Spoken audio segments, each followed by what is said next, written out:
Hello YouTube fans, here again, and I figure why not this one. Speaking of Sylvester Stallone, I talked about Wambo Fee the other day. I figure why not this one. We've also Psy, and another one of my favourite actors when it comes to the 80s marathon, Kurt Russell. Why not, Kurt Russell. I like this one, that being Tango and Tass. I say it again, Tango and Tass. One of my all-time favourite action buddy cop films. This was the era when they was making a lot of these buddy cop films. It would be Lethal Weapon 2, will come out the same there, whether it would be any other buddy cop film. And this is a good one. It's a good one. So you got a day opening. I also like the bit where you got Psy saying, "Let's do it." And then you got the music. Which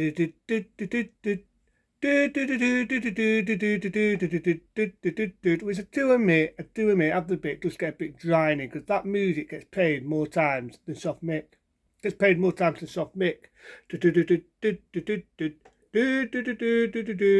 do the rest. So you've got these, what you've got ideas and robbers pushing drugs. Shy gets it done, and I always wonder whether the director, and I remember reviewing this, and I also mentioned this, saw Peace Story. Remember Peace Story? Jackie Chan. The only difference is in Peace Story, it was done by a double-decker bus. In this, Shy has it done, and it's done by a truck. You've got one actor, if you think you've seen him before, think of the original Maniac Cop, sadly no longer with us. And I love the bit his shoots are done, they're both firing out, he arrests some. Got one cocky cop with the taking the truck, and he comes out one line, which I thought was funny. He thinks he's Rambo. Sai says, Rambo is a pussy. Shoots it, hey look, it's snowing.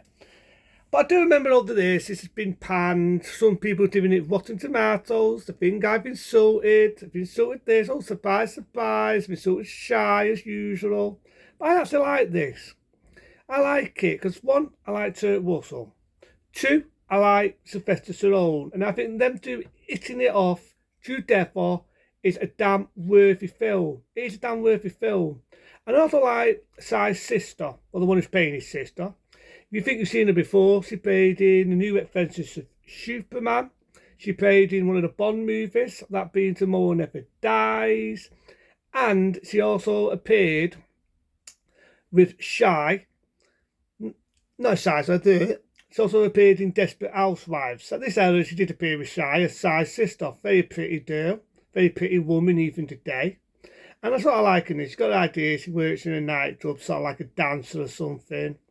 And so on. There's bits in it with Kurt Russell, I think, is laying into the baddies, a little bit rough, but at the end of the day, the scumbags. Who gives a diggity day? And this is one of the films I've got to admit, coming from the art, I think they should have made a sequel to this. I don't give a diggity day what anyone says. They should have made a sequel to Tango and Tass. Tango and Tass 2. That's what they should have done. They should have made a Tango and Tass 2. But no, this film, believe it or not, bombed. Got rotten tomatoes. Even today, people insult this film. You know what? I don't get it. Get it.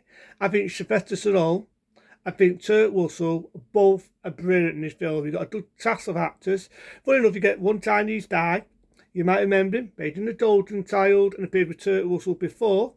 Big double in Little China. He's in this. And you've got Jack Palance as one of the main villains and so on.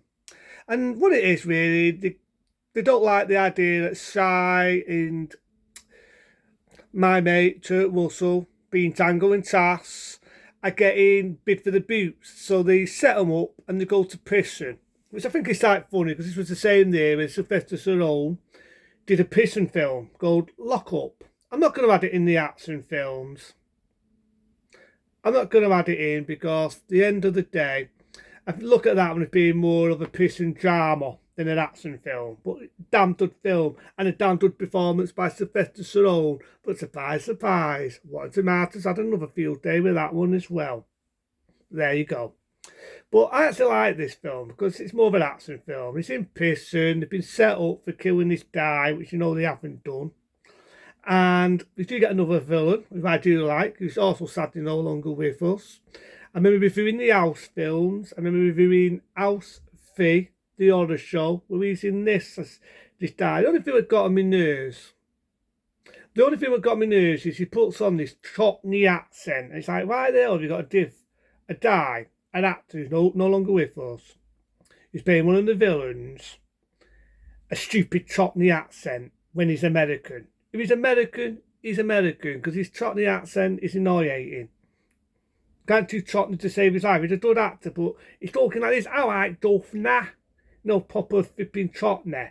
And it's like, seriously, it's like the Americans when they think we're all well English and we have a cup of tea. We go to the royal family's mansion and have a cup of tea. That is how the Americans look at us. And then when we try to do Cockney, they overdo it. I'm not even a Cockney. Even I could do a proper Cockney accent in this. But that's the only issue. But the rest of the film, I liked it. I liked it. So they break out of prison. Anyway, gateway to break out. I've got to love and dilute the film how they break out. They've got these belts. They throw it on electric wire and the side down. I love the bit where Turk Russell says, "This is the ultimate fun ride." And they get out. I like the guy who we all know, Beatty now, maniac cop. They got him dubbed the Barbarian because he's got a big jaw, a bit like me. And he gets knocked over. He gets electrocuted. The only little bits of issues here and there is time for a bit of comedy in it. There's a bit in it where they're in a night bar and Turk Russell meets Si's sister. And how does he escape from these bobbies who are looking for him? How does he escape? He sets this up as a chick. Seriously, I'm not being dirty-minded. I'm not been smoking this, funny cigarettes. He sets this up as a freaking woman. Turk Russell sets this up as a woman. And I'm thinking, of all the disguises, you can even see it's Turk Russell dressed up as a woman. I've seen better faming drag queens. I've seen better women than how Turk Russell is portraying. It's just laughable and cringeworthy. How Turk Russell could keep a straight face doing that scene, I do not know.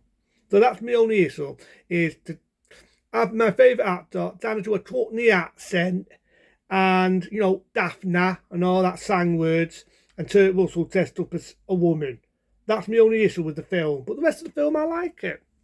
I think it's a good action film, and so on. And in the film, Si's sister gets kidnapped. It kind of bugs me because you never see her get kidnapped. And there's a bit where this guy, he's got these trucks, and they're like dad sits, a bit like Two. That reminds me of Two. And I love the fan shooting baddies left, right, and centre. Oh, yes, it's serious. I don't give a damn. I watched the film to get out of realism. It's called escapism. Big word for me, and it is. But I love the scene. They're shooting the baddies left, right, and centre. They shoot the Chinese guy out of Big Double and Little China. And so on. I do like the very outsmart chap Francis villainous character though. He's got the sister, right? And what he does is near this double mirror. It kind of reminds me of Enter the Dragon. Si shoots, and Turk Russell says, "How did you know it was that one?" His ring was the other way around. It's not right here, think about it really. Because if you get a mirror, and I've learned this myself, you put a word next to a mirror, it never affects right. It can get my affection, your affection, anyone's affection, beautiful. But try it out, people. Try it out. Get words, whether it's a letter, whether it's a DVD, whether it's anything with words, put it next to a mirror. And I'll guarantee you it will not affect right. It goes backwards. That's the only vision a mirror cannot affect right. So I just love that little touch they threw in Tango and Cass. They get out of Dodge. They've been proven innocent at the end, that they've been set up. Happy ending. But the only thing that pissed me off is, like I say, the film bombed. It bombed big time. And I don't get it. I just don't get it. Tango and Cass is a good action film. It's a good hour of your time. Is it taken serious? No.